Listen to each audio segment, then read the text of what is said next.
Welcome back to video 3 of 3 of my network home lab. Not really home lab, but it's just a lab I made through Cisco Packet Tracer. We are going to focus on hardening the network. I know it says video 2, but I flip flop these. And we'll start off turning off unused interfaces on network devices and then work our way down. So let us begin. All right. So turning off all unused interfaces on network devices. So for right now, uh, let's ignore this part of the internet because I want to focus just on this is supposed to represent the outside internet, like to the anywhere else not in your local area network, and I want to focus on this. So get rid of that. All right, so turning off unused interfaces. Uh, when we do this, we don't really necessarily have to worry about routers because routers start off with interfaces that aren't being used in a down state. Typically, with a router, only a interface that you have previously uh, set up as no shutdown or in an up state will be up. Everything else will be down by default. And that's really just a safety precaution so you don't route your traffic elsewhere by accident, etc. Um, but switches, on the other hand, every single interface that they have, once you plug in that switch, those interfaces are up by default. For example, let's go to switch 0, the command line interface. Enable, we'll say show run. You can say show run. I'm just in the habit of saying do show run from configuration mode. And you should see that in this instance, we're using fast Ethernet 1 to 4 for our end users, and I believe 5 through 7 for our Ether channel, with these interfaces going to the routers being gigabit Ethernet. So 8 through fast Ethernet 8 through I believe 24 aren't going to be used. So we can shut those down. Oh, looks like these are already in a shutdown state. I must have done that in a prior video by accident, or maybe I just forgot. But yeah, typically these will not be shut down. You would just, let me make sure, is 24 the end? Yep. So yeah. Fast Ethernet /24 is the end.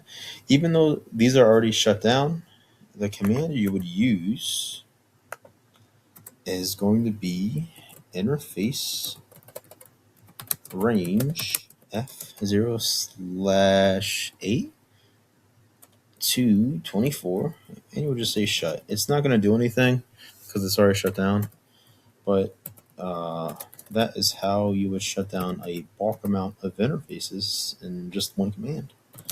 So yeah, I'm pretty sure there's no other interface that is up that we are actually not using. You see, these are all shut down, and we only have 2 gigabit Ethernet interfaces, and they're both being used as trunk ports to the routers.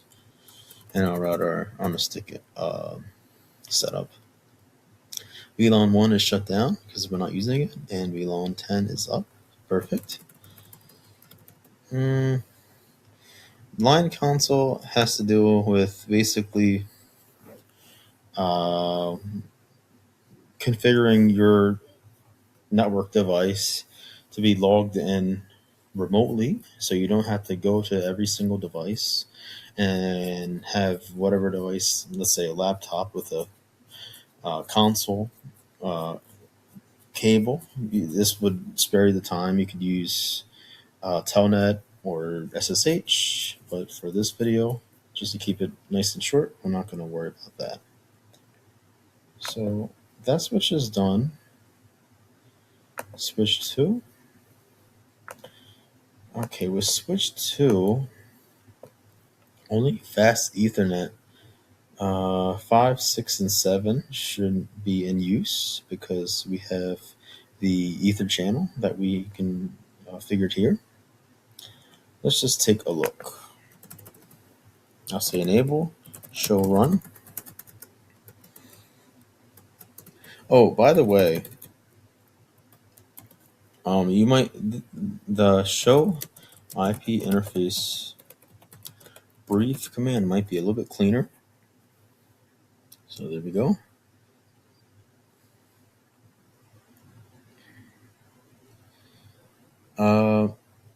This is a little bit misleading because 5, 6, and 7 are uh, in use.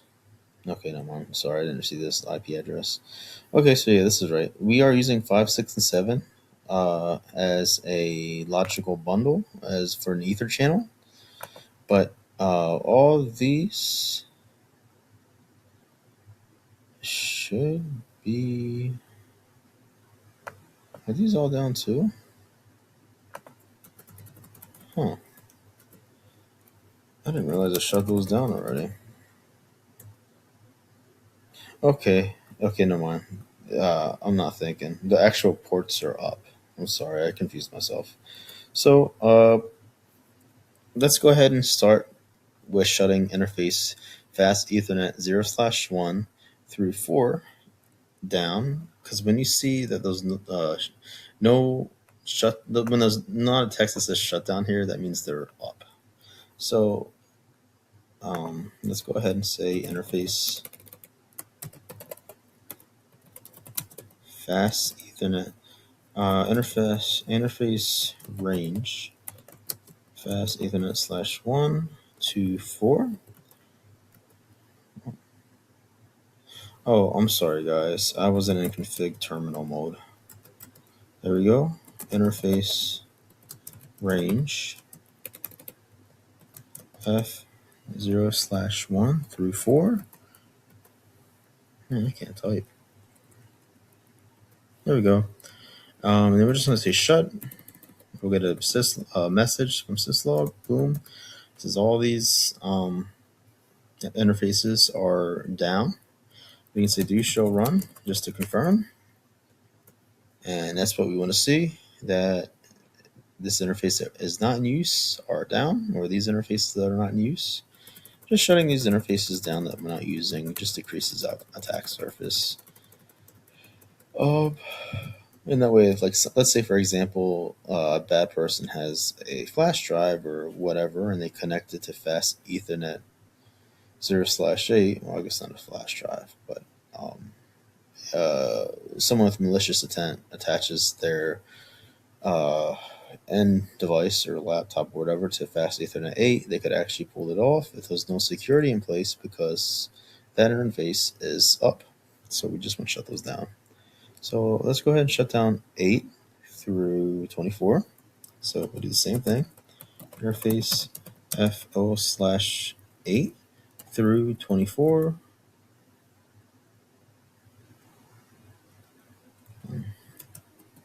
Sorry guys, I can't type tonight. It's like 2 a.m. over here. Shut down. There we go. Do right. Do show run. And that should be all of them because I'm pretty sure these 2960s only have 2 gigabyte Ethernet connections by default. Yep, and they're both being used as trunks to our routers. And VLAN 1 is down already. So that's going to be it for shutting down all unused interfaces on network devices. So now we can go to configuring port security. And for this video, I'm just going to configure port security on uh, on my switch uh, that already has nhosts attached to it. Um, but it is something. Let's say, for example, this particular network in the future expands, and let's say a VLAN, I don't know, VLAN 20 pops up with a couple of nhosts here connected to switch 2. You would configure port security ideally on the switch as well. But with port security, what we're going to do, what it does is basically, let's say, um, on this interface, for example, fast Ethernet 1 connected to the switch. Let's say um, at this moment, any device, any person can take this PC, disconnect it, and put another device here, and it will work because this switch is already configured. Um, Now, as far as if there's no security here, this device would also get an IP address because it would be part of VLAN 10, and the DHCP server would say, "Hey, you need an IP address," and it would already be hooked up to the network. And let's say we're in a scenario where we don't want just any kind of device being uh, I don't know, connected to the area network. What we can do is initiate port security on certain interfaces of our network devices. So let's go and see how we use that. Let's, for example, we'll use fast Ethernet 0/1. Click on the switch. Let me exit out of here. I can't remember if I have to enable port security globally. Let me just double check. IP, I'm pretty sure not.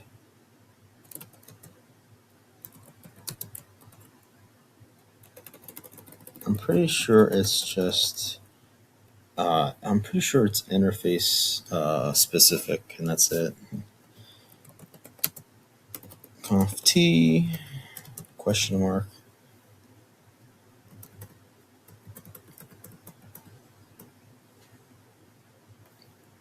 All right. So yeah, it's interface specific. I'm gonna click interface F0/1. So I'm targeting this interface here. And let's configure port security on that interface. We'll say uh, these are our options for this interface. We have IP and we have switch port. Since this is a VLAN switch port connection here, we'll type in switch port question mark port security question mark. We'll specify of the maximum amount of addresses allowed on this interface. We'll specify the address that this interface, the MAC address this interface is expecting to get from this device. Let's say if this one's someone reads this and attaches another PC, it has the wrong MAC address. Then the switch is going to do a number of things based off of what port security is configured with. One of those things where it could disable this port. It could send a message to the system administrator, or it could just create a warning. But let's say switch port security, violation. Okay. See, these are basically the options port security will perform based on if there's some sort of mismatch or incorrect credentials from this PC. I believe protect will basically let's say for example you have port security set up, and you say, okay, I have port security set up and there's a maximum of 3 violations. Protect, I believe, sends a message to the sysadmin and adds 1 tally to that one of 3 every time it happens. And with 3, once it hits a certain amount of um, uh, mismatches, errors, or misconfigurations, it will error disable this interface. Shutdown automatically error disables this interface.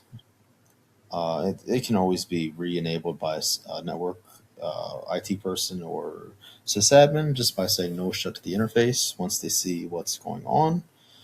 And restrict, to be honest, I don't actually remember what restrict does. It might not send the message to the sysadmin, but in any case, that's our 3 options that per security will perform if there is a violation. We can just say violation shutdown, and I'm going to get back into there. So with this option, any kind of violation will result in the actual port being shut down, and you, even as a sysadmin or whatever, you wouldn't want to just turn it back on until you figure out what's going on, why it shut down.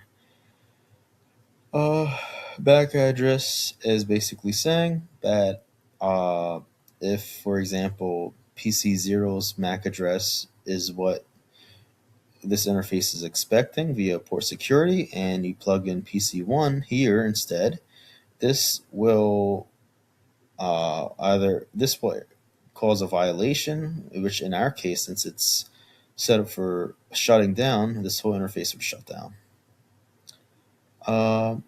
And violation, okay, that's what we went through already. The maximum is how many times can a violation occur.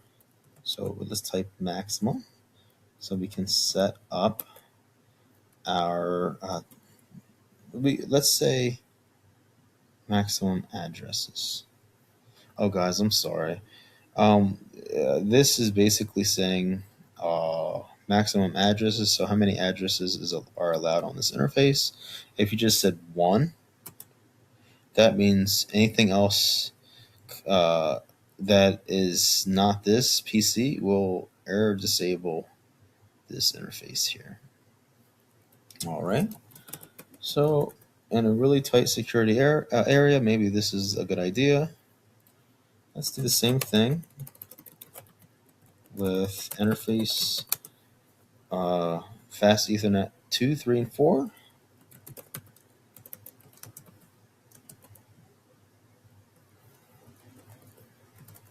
I'm going to say switch port because we know the command is switch port. Then port security, question mark. With the violation, we want to match it just for the sake of this video. Say shut down. Cool. Switch port. Port security maximum. We'll say 1. Switch port. Port. Oh, sorry guys. Security. Oh,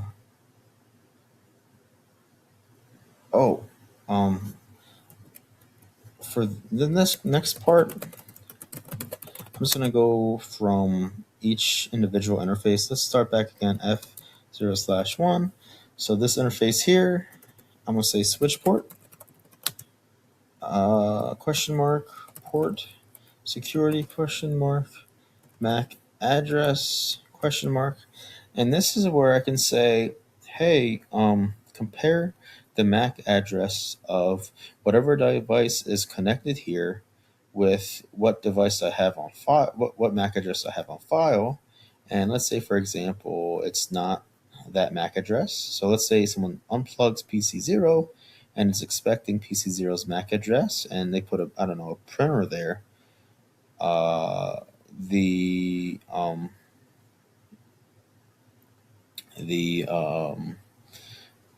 port security will shut down this interface because it's expecting the MAC address of PC0 instead.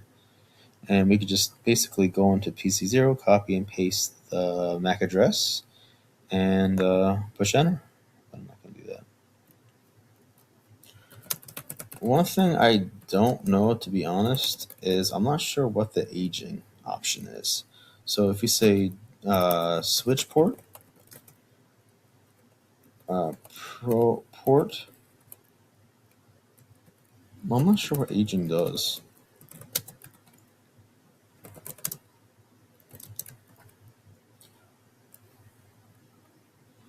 It's something I would just chat GBT and see what it says with that in regards. But yeah, that's basically port security in a nutshell, and I would configure it on um, basically all my network devices that are connected to end hosts, just for added security. All right, so two was basically done. DHCP snooping. So what is DHCP snooping? So with DHCP snooping, as you know, we have our DHCP. Let's go ahead and what color that one. Well, I don't want black because you can't see anything if I use black. Let's go ahead and use yellow. Okay. So we know this here is our DHCP server, and um, DHCP snooping basically confirms that it basically makes sure that we're getting DHCP addresses from the DHCP server only.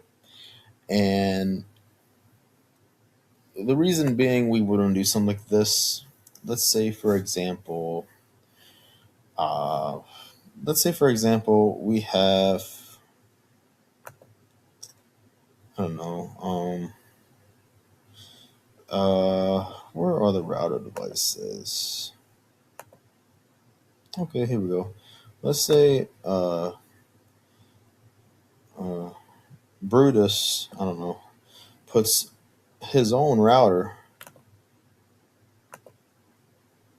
here and uh, does not nice things to set it up as a DHCP server, um, it would send a couple of messages that are DHCP server specific, like NAC and ACK messages. And with DHCP snooping set up properly, those messages could be blocked and ignored. And if this was actually an attacker, it would protect your network. Furthermore, if someone could perform an attack where um, they could basically uh, get messages that are being sent to, they could reconfigure the network in a way where they would be able to steal information, and we don't want that. DHCP snooping will help prevent that kind of stuff. Let me just delete. Um, well, I don't want to delete switch 2. I want to delete this. I don't need it anymore. But DHCP snooping is relatively easy to set up. And what we want to do is first it must be it's only DHCP snooping is only needed on layer 2 devices, so we don't have to do anything DHCP snooping on these three routers here. These two switches are where we are going to configure it, and we want to configure it on ports that are well, we're going to configure it globally on these two switches, and we want to also establish trusted ports or interfaces that we know uh, the actual IP DHCP server is going to and messages are going to travel through. So we know the IP DHCP server is here. The information is going to go this way, or this way, or this way, or that way. So what we want to do is make circles here, circles. We will use a different color. Let's go ahead and use green. Oh, maybe blue. Okay. So we want to establish using DHCP snooping um, on. Okay, remember it's only a layer 2 uh, security measure. So we'll establish it on this port, on this port, on this port, on this port, and we'll leave it there for now. Just port interfaces that are directly connected. So let's go ahead and configure the DHCP snooping. Sorry, exit out of that. All right, so we'll start off with switch 0.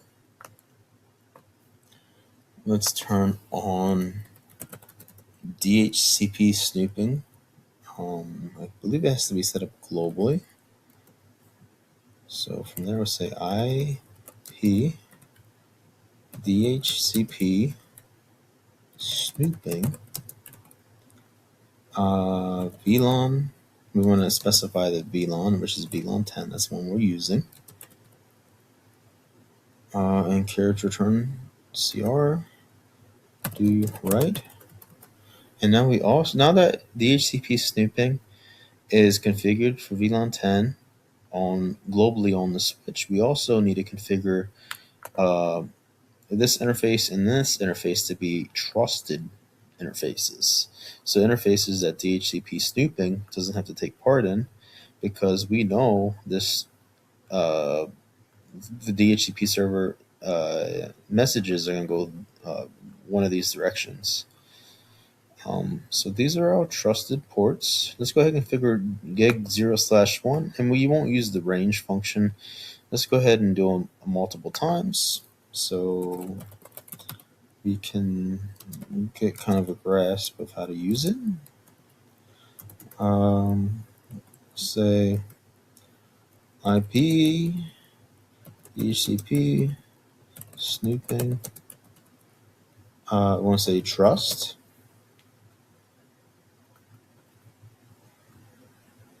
So we're going to say this interface here is trusted. And now I'm going to exit interface. I'm going to use this one, G0/2.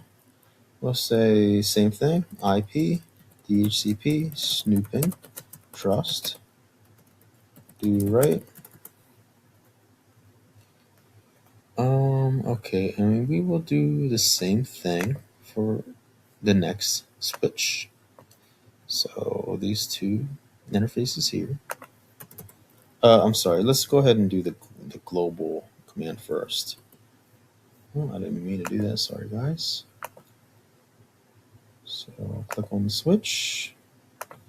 We'll say enable conf t IP DHCP snooping question mark VLAN 10 question mark carriage return do right interface G0/0. Oh, sorry. Interface G0/1, and we'll say basically IP DHCP snooping, and I believe last option is trust. And same thing with the last gigabyte Ethernet interface on this switch. So IP DHCP snooping trust, do right, exit. All right. So with this being done, we have established IP DHCP snooping on our two layer 2 devices, our two switches, and we configured the interfaces that lead directly to the DHCP server as trusted. interfaces via these blue circled interfaces. Um, Now, what we can do now, let's see. I think with we don't have to do anything else to as far as like those either going to be trusted interfaces or untrusted interfaces. We just have to establish the trusted interfaces because by default, uh, interfaces on a layer 2 device that aren't configured as trusted are going to be by default untrusted. So that should be all that we need to do with that. Um, Now let's go ahead and also configure dynamic ARP inspection. And what this does is, oh, sorry. Dynamic ARP inspection uses a table that's created called the DHCP snooping binding table and basically looks at, I believe it's a few credentials, and it basically makes sure that the device sending out ARP messages is who they say they are. I believe it goes with the devices. It uses the device's um, MAC address via the DHCP snooping binding table and makes sure that MAC address is the one that requested an IP address previously via the DHCP server. And if it's a mismatch, um, then ports that fall into the mismatch category could be error disabled. But let's go ahead and learn how to configure that. And in order to do so, let's see, we will go ahead and configure first our trusted ports. And I believe dynamic ARP inspection is also it's like a I believe it's can be configured via router as well. But let's go ahead and start off with the switches. All right, so exit out of there. Um, I'll say IP question mark ARP question mark inspection question mark VLAN 10. Before I do that, validate question mark. Oh, this is where you can say, hey, make sure via the dynamic ARP inspection, this X IP address should max to match with Y IP address or etc. And it basically makes sure the device is who they say they are, or if in a nutshell, is basically what it is. Well, let's exit out of there. Let's go ahead and go back to IP ARP inspection question mark VLAN 10 question mark boom to your right. I don't think this is one of those uh, security protocols that require. I think it's just okay. There we go. Inspection question mark. And this is I want to trust this same interface because it's the same concept as we know that this DHCP server is going to use this route or this route or this route or this route. Basically, traffic flowing away from the DHCP server, but we can't trust traffic going from end devices to the DHCP server. So we'll leave those untrusted. So to right, interface, G0/2 IP ARP inspection trust. Do right. Exit. Go back to this one. We will go and say from here, you want to configure dynamic ARP inspection globally. IP ARP inspection question mark VLAN 10. Do right. Interface range G0/1 to 2. We'll say IP ARP inspection trust. Do right. And that means these are all trusted. Let me just see on my router. Enable conft IP ARP. Okay, yeah, it's not something that I believe I can set up on my routers. Let me just double check my interface. Oh, whoops. Interface G0/1 IP ARP. Yep, so that's not something I can even set up. Even if I were to be able to set it up, I'd have to set it up on the sub interface. But that's going to be it for this video. We've set up, we turned off all unused interfaces on these two switches. We configured DHCP snooping to filter trap DHCP messages. We established that these interfaces were going to be trust interfaces. And we configured dynamic ARP inspection. So that's all for the video series. Thank you guys for watching, and I hope you have a good day.